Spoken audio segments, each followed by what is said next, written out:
आगे लैला गनिया गे सखी शादी सेट होते गे।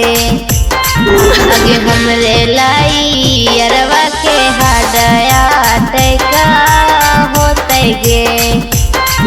आगे हमरे लाई अरवा के हाडया तैका होते गे।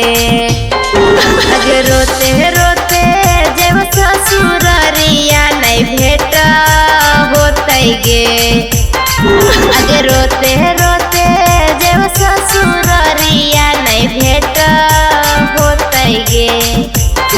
आगे हमरे लाई अरवा के हाडया तैका होते गे।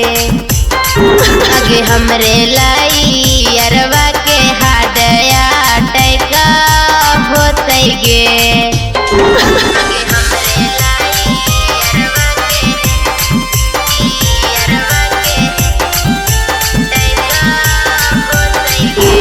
Music by Rob Peter. आगे हमरे लाई अरवा के हाडया तैका होते गे। आगे माड़वा गड़ैते सखियाई तै बारात गे। छूटी जैते हमारो यारवा के साथ गे। आगे माड़वा गड़ैते सखियाई तै बारात गे। छूटी जैते हमारो यारवा के साथ गे। दिलवा में बसैले ही सखी ना डिले का होते गे। दिलवा में बसैले ही सखी ना डिले का होते गे। आगे हमरे लाई अरवा के हाडया तैका होते गे। आगे हमरे लाई अरवा के हाडया तैका होते गे।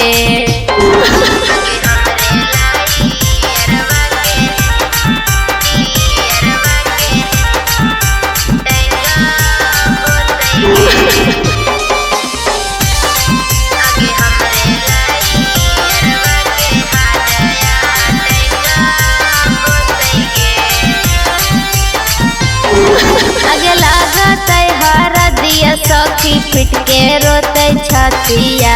देखे नहीं पैते गे हमारो सुरतिया।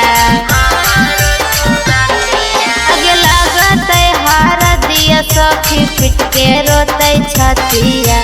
देखे नहीं पैते गे हमारो सुरतिया। उत्तम पर मिया से सखिया ना भेटा होते गे।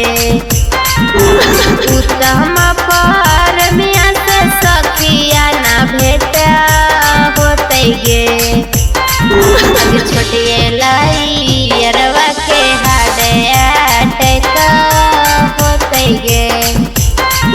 आगे हमरे लाई अरवा के हाडया तैका होते गे। Presented by Sip Sona Music.